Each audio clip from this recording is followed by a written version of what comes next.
Bismillahirrahmanirrahim. Assalamualaikum warahmatullahi wabarakatuh. Alhamdulillah wassalatu wassalamu ala Rasulillah wa ala alihi wa sahbihi wa man sara ala nahjihi wastanna bi sunnatihi ila yaumil qiyamah, amma ba'd. Para hadirin, Bapak Ibu, saudara-saudari kaum muslimin dan muslimat rahimani wa rahimakumullah.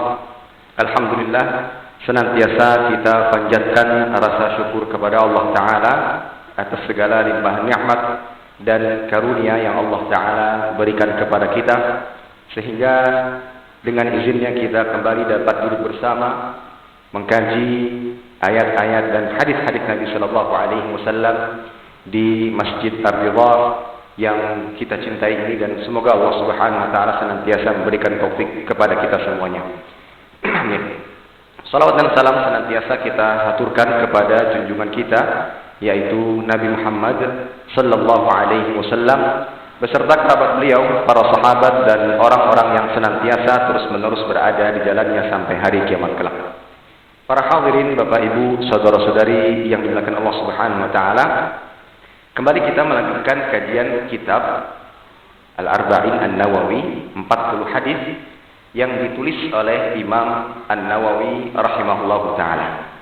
Dan kita masih dalam pembahasan hadis yang pertama, hadis seputar niat, yang mana Nabi Sallallahu Alaihi Wasallam bersabda, innamal a'malu binniyat wa innama likulli imri'in ma nawa. Sesungguhnya amalan itu tergantung niatnya, dan sesungguhnya seorang hamba akan diberi ganjaran berdasarkan niatnya.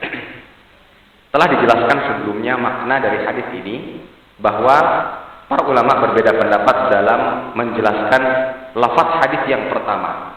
Apakah amalan yang dimaksud dalam hadis tersebut adalah amalan yang bersifat khusus, yaitu amalan-amalan syar'i seperti sholat, puasa, zakat, haji, atau amalan yang bersifat umum? Jika dimaksud dari amalan itu adalah amalan yang bersifat khusus, yaitu sholat, puasa, zakat, haji, maka ini berkaitan dengan sah tidak sahnya sebuah amalan. Sehingga ketika Nabi mengatakan innamal a'malu binniyat, sesungguhnya amalan itu tergantung dengan niatnya, ini membicarakan sah atau tidak sahnya sebuah amalan. Yang mana amalan baru dikatakan sah berdasarkan niat yang benar. Nah, adapun ketika itu membicarakan tentang amalan yang bersifat umum, maka ini berkaitan dengan apakah amalan tersebut akan diberikan ganjaran, akan diberikan pahala berdasarkan apa yang ia niatkan, atau juga bersifat kabar bahwa seseorang itu akan mengamalkan sesuatu berdasarkan apa yang ia niatkan. Namun wallahu a'lam, makna yang lebih dekat adalah yang pertama, bahwa hadis ini berbicara tentang amalan khusus, yang mana amalan seorang hamba itu bisa diterima sah atau tidaknya berdasarkan niat di dalam hatinya, ikhlas atau tidak. Innamal a'malu binniyat wa innamal likulli imri'in ma nawa. Nah, para ulama juga menjelaskan tentang apa kaitan antara lafaz yang pertama dengan yang kedua. Ada yang mengatakan bahwa yang pertama dengan yang kedua ini memiliki makna yang sama. Dalam arti, yang kedua itu menguatkan yang pertama. Kan disebutkan innamal a'malu binniyat wa innama likulli imri'in ma nawa. Jadi lafaz yang kedua ini menguatkan lafaz yang pertama. Ada pula yang menjelaskan bahwa lafaz yang pertama ini berkaitan dengan sah tidak sahnya sebuah amalan, yang mana itu tergantung pada niat seorang hamba. Dan lafaz yang kedua ini berkaitan dengan diberi ganjaran atau tidak, itu juga berdasarkan niat. Kalau ikhlas dalam mengamalkan amal ibadah, amalan tertentu, maka barulah dia mendapatkan ganjaran pahala dari Allah Subhanahu Wa Ta'ala. Nah, itulah sedikit flashback dengan materi sebelumnya. Yang berikutnya, ikhwatal iman sallallahu alaihi jami'an, kita akan membahas tentang fungsi niat. Fungsi niat. Kita ketahui bahwasanya niat atau ikhlas itu adalah ibadah yang Allah Ta'ala perintahkan, diwajibkan. Yang mana amal seorang hamba baru bisa diterima dengan syarat salah satunya adalah keikhlasan. Nah, yang berikutnya ini adalah fungsi daripada niat. Apa sih fungsi niat? Baik. Fungsi niat itu ada dua. Fungsi niat sebagai tujuan, fungsi niat sebagai pembeda. Fungsi niat sebagai tujuan, fungsi niat sebagai pembeda. Yang pertama, fungsi niat sebagai tujuan. Yang mana niat ini sebagai penentu ibadah tersebut ditujukan kepada siapa. Ibadah yang kita kerjakan, ibadah yang kita lakukan, itu ditujukan kepada siapa. Yang menentukannya apa? Niat di dalam hati. Jika ditujukan kepada Allah Ta'ala semata, maka itulah yang diminta, itulah yang diperintahkan. Bahwa setiap ibadah kita hanya boleh ditujukan kepada Allah Subhanahu Wa Ta'ala semata. Adapun selain kepada Allah, maka itu sebuah kesyirikan yang mana Allah Ta'ala tidak akan pernah menerima sebuah amalan yang ditujukan kepada selain Allah Ta'ala. Mungkin dia akan mendapatkan apa yang dia inginkan. Misal, dia mengamalkan sesuatu ingin dunia, sebagaimana ditunjukkan dalam hadis, barang siapa yang hijrahnya untuk wanita, untuk dunia, mungkin dia akan mendapatkan apa yang dia cita-citakan, tapi untuk akhirat dia tidak akan mendapatkan apa-apa. Nah, jika dilihat dari fungsi tujuan, maka yang menentukan di sini adalah keikhlasan atau niat di dalam hatinya. Dan tentunya kita diperintahkan untuk menjadikan setiap amal ibadah yang kita lakukan hanya untuk Allah Subhanahu Wa Ta'ala. Dan begitulah definisi daripada keikhlasan. Ikhlas secara bahasa artinya murni, Pak. Murni, tanpa ada campuran sedikit pun. Kalau seseorang ingin dikatakan orang yang ikhlas dalam beramal, maka di dalam hatinya harus murni. Tujuan utamanya hanya menggapai pahala dan ridha dari Allah Subhanahu Wa Ta'ala semata. Tidak boleh sedikit pun dicampuri dengan niatan-niatan yang lainnya. Itulah ikhlas. Ya, itulah keikhlasan. Ini fungsi yang pertama dinilai dari sisi tujuan. Ya, tujuan untuk siapa kita beribadah. Maka jawabannya adalah hanya untuk Allah Subhanahu Wa Ta'ala semata. Fungsi niat yang kedua dari sisi pembeda. Dari sisi pembeda. Bahwa niat ini membedakan antara ibadah dengan adat. Jadi kalau dilihat dari sisi pembeda, maka niat membedakan antara ibadah dengan adat. Adat artinya kebiasaan. Itu yang pertama. Yang kedua, niat membedakan antara satu ibadah dengan ibadah yang lainnya. Niat membedakan antara satu ibadah dengan ibadah yang lainnya. Baik, kita jelaskan dulu yang pertama. Niat dari sisi fungsinya dari sisi pembeda.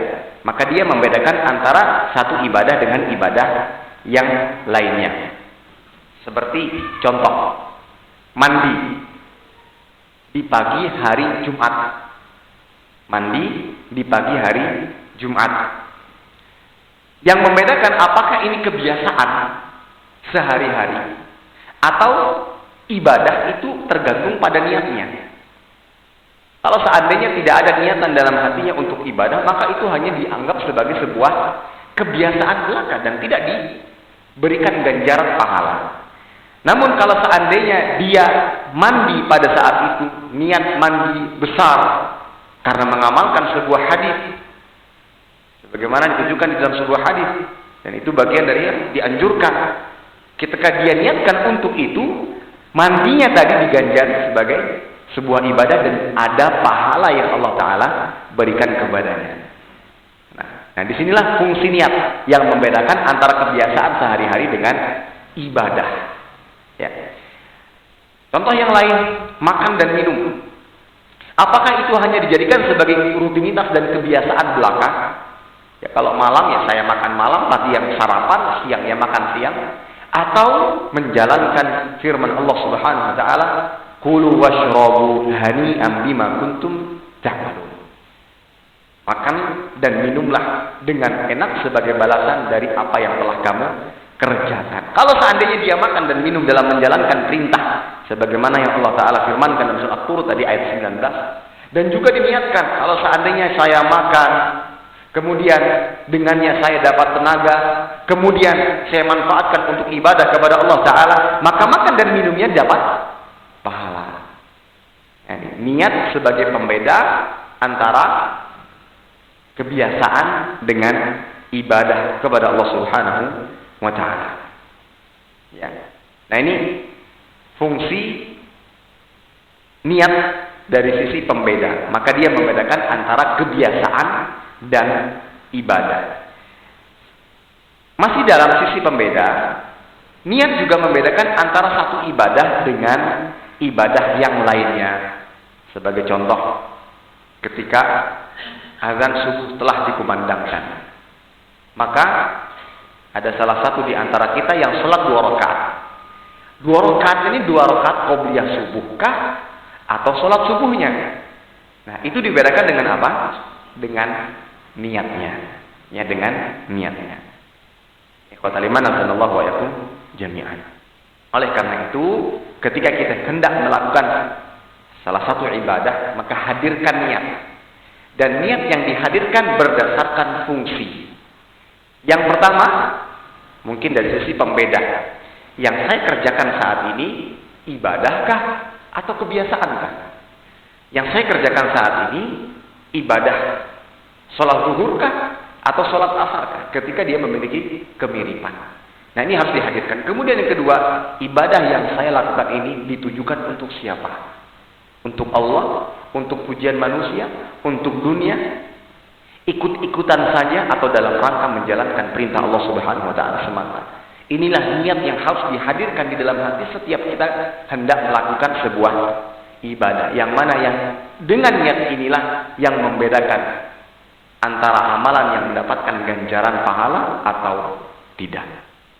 Baik, para hadirin, Bapak Ibu saudara-saudari yang dirahmati Allah Subhanahu wa Ta'ala, ada amalan tanpa harus menghadirkan niat pembeda. Ya, ada amalan-amalan tidak dibutuhkan di dalamnya niat fungsi pembeda. Yaitu ibadah-ibadah yang memang atau amalan-amalan yang memang pada dasarnya dari sisi zat dia adalah sebuah ibadah secara mutlak. Dari zatnya sudah berbeda. Ini adalah sebuah ibadah dan tidak bisa dikatakan sebagai sebuah kebiasaan belaka. Sebagai contoh, orang sedang berzikir. Orang berzikir pasti dikatakan dia sedang berzikir tanpa perlu niat pembeda. Paham ya? Tanpa perlu niat pembeda. Ini kebiasaan atau ibadah. Ini dia sedang berzikir. Begitu pula membaca Al-Quran. Perlu nggak niat pembeda? Nggak perlu. Dia sedang membaca Al-Quran karena zat yang dia lakukan memang sebuah ibadah. Sholat, gerakan-gerakan sholat, perlu nggak niat pembeda? Nggak perlu. Yang dia kerjakan memang sholat. Ya. Begitu pula dengan antara satu jenis ibadah dengan ibadah yang lain. Tidak perlu niat pembeda antara satu ibadah dengan ibadah lain. Contoh, haji. Apakah ada kemiripan dengan ibadah yang lainnya? Nggak ada. Haji ya haji. Umroh ya umroh. Yang dibutuhkan hanya niat dengan fungsi yang pertama, yaitu tujuan saja. Ya, tujuan saja. Yang mana ibadah yang ia lakukan hanya untuk Allah Subhanahu wa Ta'ala semata. Nah, kesimpulannya ikhwatal iman Bapak Ibu yang dirahmati Allah Subhanahu wa Ta'ala, dalam menghadirkan niat di sebuah amalan, ada amalan-amalan yang harus menghadirkan niat dengan 2 fungsi. Ada amalan-amalan yang cukup menghadirkan 1 fungsi saja. Amalan-amalan yang wajib menghadirkan 2 fungsi adalah amalan-amalan yang memiliki keserupaan antara ibadah dengan kebiasaan, antara satu ibadah dengan ibadah yang lain. Contoh, amalan yang memiliki keserupaan antara satu ibadah dengan kebiasaan, seperti mandi tadi. Seperti mandi.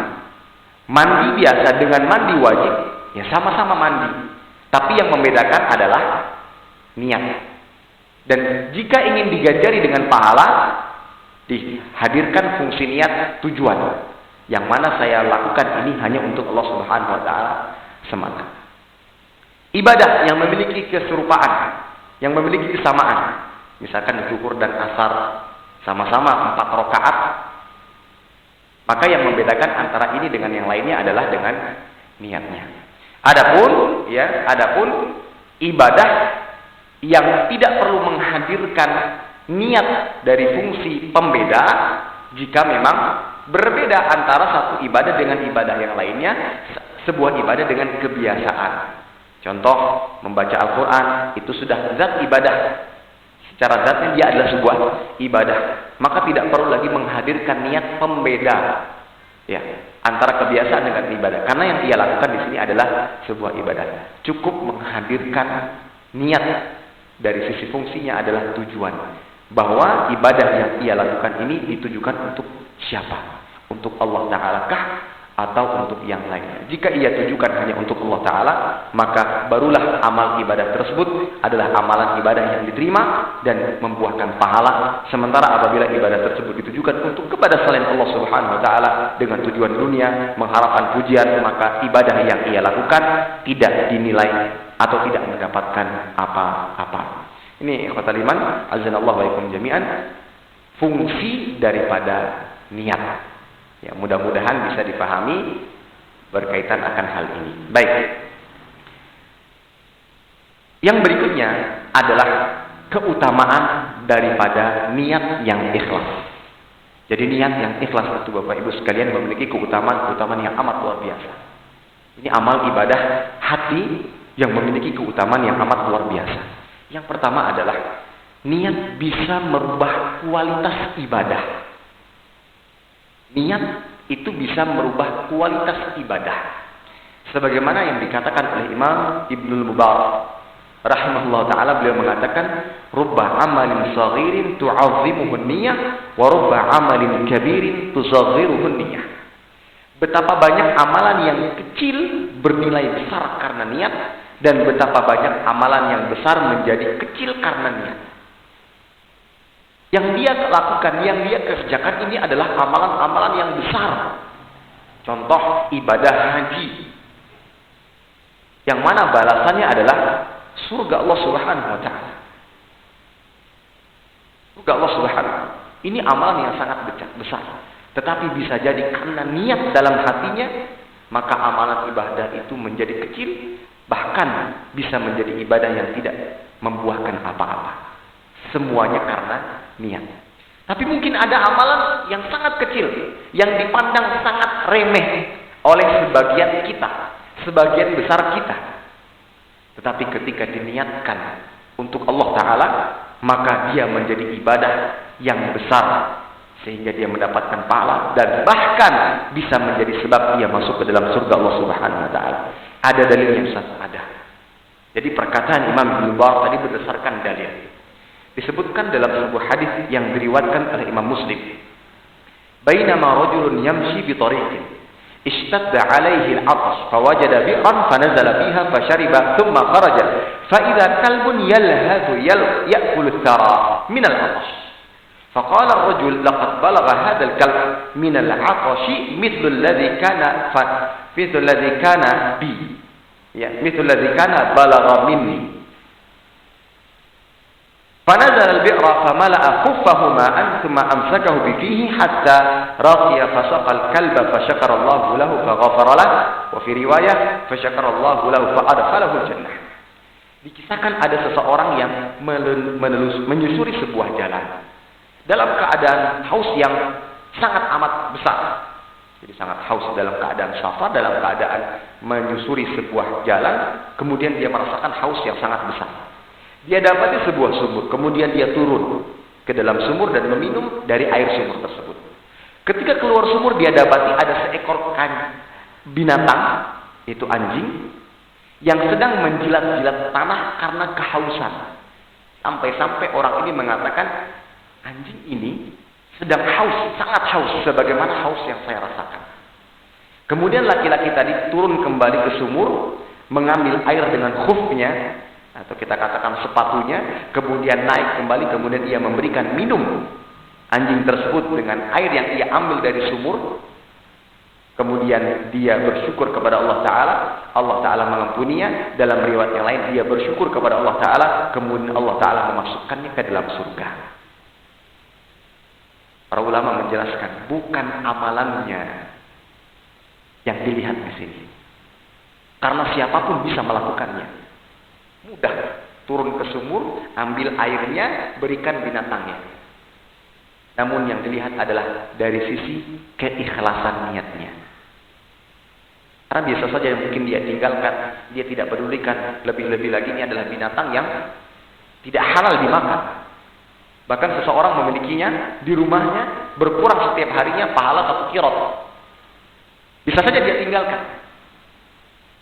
Tapi tanpa ada seorang pun yang melihat, mengharapkan pahala dari Allah Ta'ala, berbuat ihsan kepada makhluk-makhluk ciptaan Allah Subhanahu Wa Ta'ala, dia turun ke dalam sumur, dia berikan air minum kepada anjing tadi, dia meminum darinya, kemudian dia bersyukur kepada Allah Ta'ala mengampuninya. Dalam riwayat Allah Ta'ala memasukkannya ke dalam surga. Para ulama menjelaskan sebabnya adalah keikhlasan hati di dalam dirinya. Keutamaan yang amat luar biasa. Maka benar sekali apa yang Nabi SAW sabdakan, la tahkiranna minal ma'rufi syai'an walau an talqa akhaka biwajhin tariq. Jangan pernah engkau sepelekan perbuatan ma'ruf, perbuatan baik, walaupun itu kecil, walaupun itu sedikit. Walau an talqa akhaka biwajhin tariq, walaupun engkau berjumpa, hanya sekedar berjumpa dengan saudaramu dengan wajah yang berseri-seri.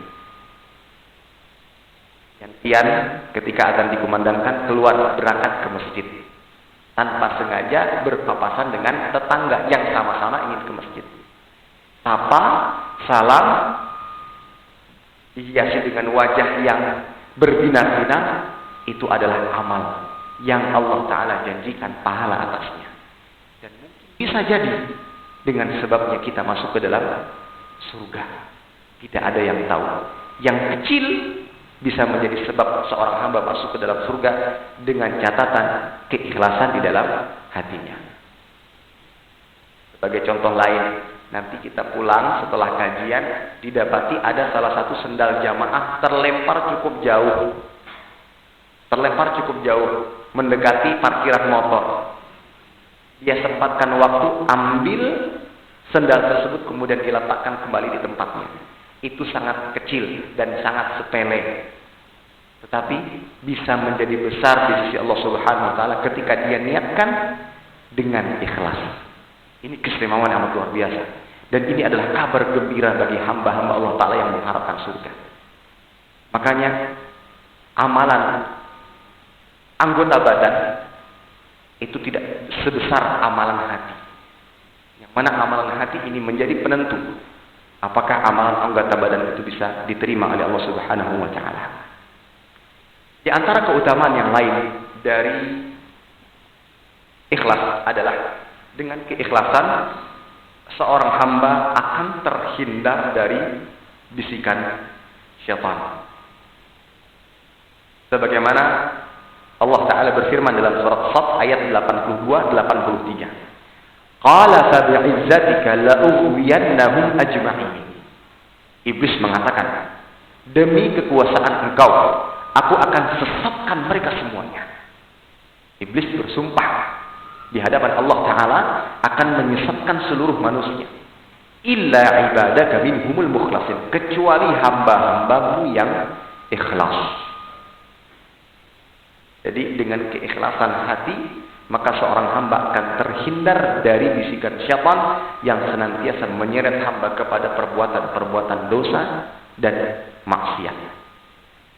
Sebagaimana kisah tentang Nabi Yusuf alaihi salam, yang mana Allah Ta'ala berfirman dalam surat Yusuf ayat 24. Walaqad hammat bihi wa hamma biha. Jadi dikisahkan bahwa ketika Nabi Yusuf alaihi salam terkunci dengan istri atau seorang wanita yang cantik jelita yang memiliki kekuasaan. Kalau yang berada pada posisi tersebut kita, kira-kira kita melakukan seperti Nabi Yusuf atau bagaimana? Terkunci, tidak ada manusia yang melihat, bersama seorang wanita cantik memiliki kekuasaan Yang memiliki keinginan bukan kita, tapi dia yang lebih besar keinginannya terhadap kita. Orang-orang yang tidak memiliki keikhlasan hati dalam posisi tersebut mungkin akan tergoda dan berakhir kepada perbuatan zina, na'udzubillah. Allah Subhanahu wa taala jauhkan Nabi Yusuf alaihi salam dari fahisyah, dari perbuatan mungkar tersebut disebabkan karena apa? Keikhlasan hati. Allah Ta'ala mengatakan, laula an ra'a burhana rabbih kadzalik linasrifa anhu su' wal fahsya innahu min ibadina al-mukhlasin. Kalau bukan karena Allah Ta'ala yang memalingkan, mana Nabi Yusuf alaihi salam melihat petunjuk dan tanda dari Allah Subhanahu wa taala, dan juga karena keikhlasan, ya. Demikianlah kami memalingkan daripadanya kemungkaran dan kekejian. Sungguhnya Nabi Yusuf alaihi salam termasuk hamba-hamba kami yang ikhlas. Ini keutamaan yang kedua. Dengan keikhlasan, seorang hamba akan terhindar dari bisikan setan dan perbuatan dosa. Kemudian yang berikutnya, orang yang ikhlas akan Allah Ta'ala naungi pada hari kiamat kelak, yang mana tidak ada naungan selain naungan Allah Subhanahu wa taala. Sab'atun yudhilluhumullahu fi dhillihi yawma la dhilla illa dhilluh. Ada 7 golongan di hari kiamat kelak yang Allah Ta'ala akan berikan naungan. Akan Allah Ta'ala berikan naungan, yang mana tidak ada naungan selain naungan Allah Subhanahu wa taala. Disebutkan di dalam hadis, ya, wa rajulun tasaddaqa fa akhfaha hatta la ta'lam shimaluhu ma tunfiqu yamin. Seseorang yang bersedekah kemudian dia sembunyikan sedekahnya sampai diibaratkan ada yang bersedekah dengan tangan kanannya, tangan kirinya tidak mengetahuinya. Tangan kirinya tidak mengetahuinya. Ini berbicara tentang keikhlasan. Berbicara tentang keikhlasan. Hadis ini mengingatkan saya tentang sebuah kisah seseorang yang pernah menyedekahkan dan keluarganya tidak mengetahuinya. Dan yang dia sedekahkan adalah sejumlah 1 miliar rupiah. Jadi ketika itu ada salah sebuah proyek baik, kemudian mengajukan proposal kepada beliau, rahimahullah ta'ala. Pada saat itu ditolak olehnya. Setelah itu beliau meninggal dunia. Dikira oleh keluarganya bahwa proposal yang diajukan oleh panitia itu ditolak oleh bapaknya. Sehingga keluarganya datang ingin memberikan bantuan kepada mereka, tanpa diketahui bahwa orang tua tersebut yang telah meninggal dunia telah menyedekahkan uangnya sebesar 1 miliar tanpa pengetahuan dari keluarga-keluarganya. Ini mungkin di antara kisah yang memotivasi kita untuk bersedekah secara tersembunyi. Ini berkaitan dengan keikhlasan. Kemudian warajulun dzakarallahu khaliyan fafadat aidah. Ya, orang yang berzikir kepada Allah Subhanahu wa taala sendiri kemudian ia meneteskan air matanya. Di hari kiamat nanti ketika tidak ada naungan kecuali naungan Allah Subhanahu wa taala, yang mana ketika itu ikhwati iman pada mahsyar matahari akan dikedekatkan kepada manusia. Ya, sejauh 1 mil. Dan perawi mengatakan 1 mil itu dengan 1 mil sesuai yang kita ketahui hitungannya, dan ada yang mengatakan sepanjang celak mata yang ada di dunia. Dan orang-orang yang ikhlas termasuk di antara yang akan mendapatkan naungan Allah Subhanahu wa taala. Inilah beberapa keutamaan-keutamaan dari niat yang ikhlas yang senantiasa menghiasi diri seorang hamba. Yang berikutnya, qul manazzalallahu wa ikum jami'an, di antara keistimewaan ikhlas juga adalah niat yang ikhlas ini bisa memberikan pengaruh kepada hal-hal yang mubah. Bisa memberikan pengaruh kepada hal-hal yang mubah. Dalam arti, perkara-perkara yang mubah yang dikerjakan seorang hamba dengan niat yang ikhlas, dengan niat yang tulus hanya untuk mengharapkan pahala dari Allah Subhanahu wa taala, dengannya seorang hamba akan mendapatkan pahala. Baik. Amalan seorang hamba itu dibagi menjadi 2. Ada amalan yang dituntut oleh syariat dan ada amalan yang tidak dituntut oleh syariat. Kita ulangi bahwa amalan hamba itu dibagi menjadi 2, amalan yang dituntut oleh syariat dan amalan yang tidak dituntut oleh syariat. Baik, kita berbicara yang pertama dulu. Amalan yang dituntut oleh syariat itu kembali dibagi menjadi 2. Ada amalan yang dituntut untuk dikerjakan dan ada amalan yang dituntut untuk ditinggalkan. Nah, amalan yang dituntut untuk dikerjakan, baru dinyatakan sah jika menghadirkan fungsi niat, yaitu ikhlas atau tidak. Ikhlas untuk Allah Ta'ala atau untuk selain Allah. Ini berkaitan dengan amalan yang dituntut untuk dikerjakan. Maka baru dinyatakan sah amalan tersebut apabila dia hadirkan niat yang ikhlas. Mudah-mudahan di sini bisa dipahami. Adapun yang kedua, amalan yang dituntut oleh syariat tapi dituntut untuk ditinggalkan. Maka amalan sejenis ini tidak perlu adanya niat untuk sahnya amalan tersebut. Tidak perlu adanya niat agar amalan tersebut dikatakan sah.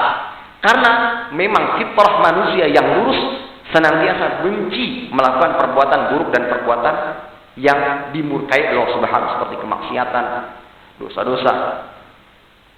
Karena seseorang yang memiliki fitrah yang lurus, dia akan meninggalkan hal-hal tersebut. Contoh, meninggalkan najis. Meninggalkan najis tidak perlu niat agar dikatakan amalan tersebut sah. Tinggal dia tinggalkan, maka dia sudah menjalankan apa yang Allah Ta'ala perintahkan, yaitu meninggalkan sesuatu yang diperintahkan untuk ditinggalkan.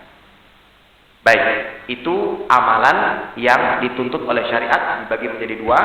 Amalan yang dituntut untuk dikerjakan dan amalan yang tidak dituntut untuk amalan yang dituntut untuk ditinggalkan. Yang kedua adalah amalan yang tidak dituntut oleh syariat, dan inilah yang dimaksud. Amalan yang tidak dituntut oleh syariat maksudnya adalah perkara-perkara mubah, ya, perkara-perkara mubah. Nah, ikhwatali manazanallahu wa ikum jami'an, berdasarkan dalil-dalil yang sahih.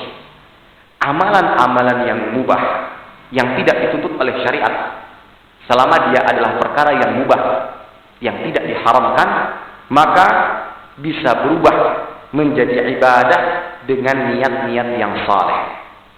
Sebagaimana kaidah yang disebutkan oleh para ulama, al-'adat tanqalibu ibadat bin niyatis shalihat. Kebiasaan berubah menjadi ibadah dengan niat yang saleh, dengan niat yang benar. Begitu pula dikatakan oleh Imam An-Nawawi, annal mubah idza qasada bihi wajh Allah Ta'ala farata wa yuthabu alaihi. Sesungguhnya perbuatan mubah jika dimaksudkan dengannya untuk mengharapkan wajah Allah Ta'ala, maka akan berubah menjadi suatu ketaatan dan akan mendapatkan balasan atau ganjaran dari Allah Subhanahu wa Ta'ala. Apa dasar dalilnya? Berdasarkan hadis yang kita jelaskan. Hadis yang pertama, innamal a'malu binniyat wa innamal likulli imri'in ma nawa. Sesungguhnya semua amal itu dikerjakan dengan niat, dan setiap orang akan mendapatkan apa yang ia niatkan. Setiap orang akan dibalas dan diberikan ganjaran berdasarkan apa yang ia niatkan. Jika niatkan untuk mencari ridha, pahala dari Allah Subhanahu wa Ta'ala, maka walaupun yang dia kerjakan itu adalah kebiasaan, adat, maka dengannya dia tetap akan mendapatkan pahala. Baik, seperti yang dilakukan oleh para sahabat. Di antaranya Mu'adz bin Jabal radhiyallahu ta'ala beliau mengatakan, "Amma ana fa anamu wa aqumu wa arju fi naumati ma arju fi qaumi." Adapun aku, maka aku tidur dan juga salat malam. Namun dari tidurku aku mengharapkan bisa meraih apa yang aku harapkan bisa diraih dalam salat malamku. Seseorang antara tidurnya dengan salat malamnya, ketika ia tidur juga menginginkan dan mengharapkan mendapatkan pahala sebagaimana ia mengerjakan sholat malam. Bisa. Tidur dapat pahala. Yang pertama, tidurlah dengan sesuai tuntunan syariat Nabi Muhammad SAW. Perhatikan adab-adabnya. Berwudu terlebih dahulu. Tidur berbaring ke arah kanan, baca doa. Ya. Kemudian diniatkan dengan istirahat yang cukup, dengan tidur yang cukup, kita akan mendapatkan tenaga mendapatkan kesehatan yang dengannya kita manfaatkan untuk ketaatan kepada Allah Ta'ala, maka pada saat itu seorang hamba akan mendapatkan pahala dari tidurnya. Jadi bukan hanya sekedar istirahat belaka, tapi bisa mendapatkan pahala. Nah, ini khotal iman azanallahu wa yakum jami'an. Oleh karena itu ada perkataan ibadat ahlul ghaflah adah wa adat ahlul yaqdah ibadat. Amal ibadah orang yang lalai itu diibaratkan sebagai kebiasaan belaka. Ada orang yang lalai sholat 5 waktu tapi nggak mendapatkan apa-apa karena hanya sekedar dijadikan sebagai kebiasaan. Azan maghrib ya sholat maghrib, azan subuh ya sholat subuh, dijadikan sebagai rutinitas belaka. Maka hanya diberikan ganjaran, tidak diberikan ganjaran apa-apa. Tapi bagi orang ibadah, ya, orang yang waspada dalam arti selalu sadar dalam amal ibadahnya, maka kebiasaannya pun dia akan niatkan untuk Allah Subhanahu wa taala, yang mana dia akan mendapatkan ganjaran pahala. Dan dari sini ikhwatal iman azanallahu wa ikum jami'an, sejatinya seorang hamba yang faham, yang berilmu, dia akan mendapatkan pahala sebanyak-banyaknya. Apapun yang ia kerjakan bisa dapat pahala. Pulang, menggunakan kendaraan, berangkat bekerja, setiap hari yang dilakukan, makan, minum, istirahat, tidur siang, bergurau dengan anak dan istri, semua aktivitas tersebut bisa bernilai pahala ketika ia kerjakan hanya mengharapkan pahala dari Allah Subhanahu wa taala semata. Yang terakhir, khotal iman azanallahu wa ikum jami'an, kita akan menyebutkan syarat-syarat kapan perbuatan mubah jadi ibadah.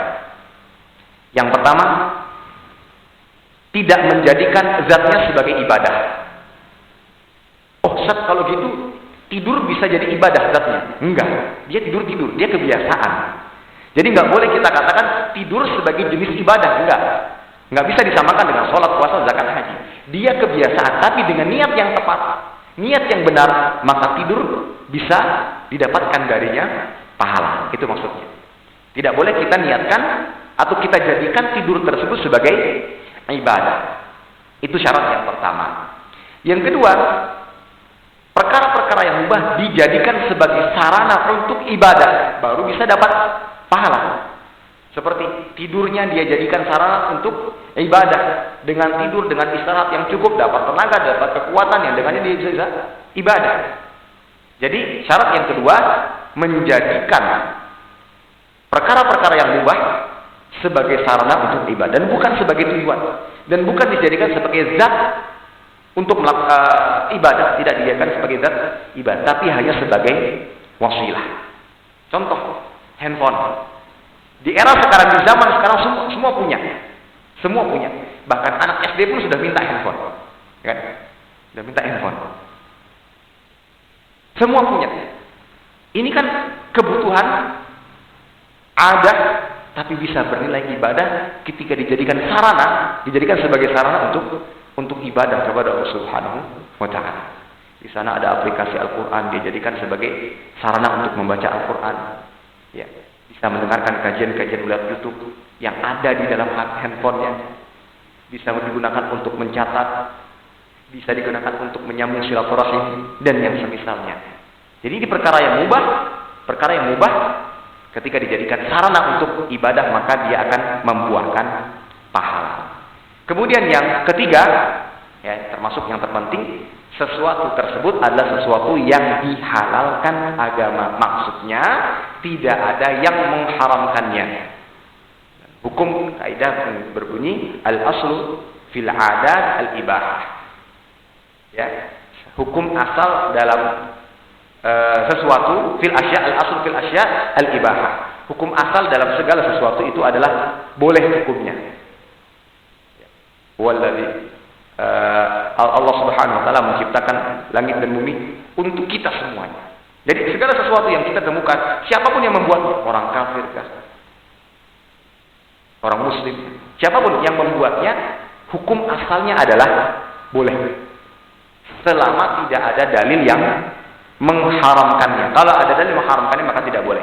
Tapi asalnya kembali adalah boleh. Nah, selama perkara-perkara tersebut boleh, maka jika diniatkan, jika jadikan sarana untuk ibadah, maka dia bisa bernilai pahala. Kemudian yang keempat, ya, tidak mencelakakannya, dalam arti perkara tersebut bukan sesuatu yang bisa mencelakai, tidak memberikan madarat, sebagaimana hadis la darara wa la dirar, tidak boleh melakukan sesuatu yang membahayakan diri sendiri ataupun orang lain. Yang mana kaidah tersebut juga berdasarkan hadis yang menggunakan lafaz yang sama, la darara wa la dirar. Ini kata liman azallallahu wa yakum jami'an, kaidah yang berkaitan dengan syarat yang keempat. Jadi kapan sesuatu itu bisa dinilai sebagai ibadah? Ketika ia tidak menimbulkan madarat, tidak menimbulkan bahaya. Kita ulangi lagi, ada 4 syarat perbuatan mubah menjadi ibadah. Yang pertama, perkara mubah tersebut tidak dijadikan zat sebagai ibadah. Kemudian yang kedua, dijadikan sebagai sarana untuk ibadah. Yang ketiga, sesuatu yang dihalalkan dan dibolehkan oleh agama. Dan yang keempat, bukan termasuk perkara yang membuahkan madarat. Nah, inilah keistimewaan daripada niat yang ikhlas, yang memberikan pengaruh kepada perkara-perkara yang mubah biasa dilakukan, tapi seorang hamba bisa mendapatkan pahala dan ganjaran kebaikan. Pertanyaannya, apakah niat bisa memberikan pengaruh kepada hal-hal yang haram menjadi halal? InsyaAllah kita akan lanjutkan di pertemuan berikutnya. Mudah-mudahan apa yang disampaikan bermanfaat. Kurang dan lebihnya mohon maaf. Kita tutup dengan doa kafaratul majlis. Subhanakallahumma wa bihamdika asyhadu an la ilaha illa anta astaghfiruka wa atubu ilaik. Wassalamualaikum warahmatullahi wabarakatuh.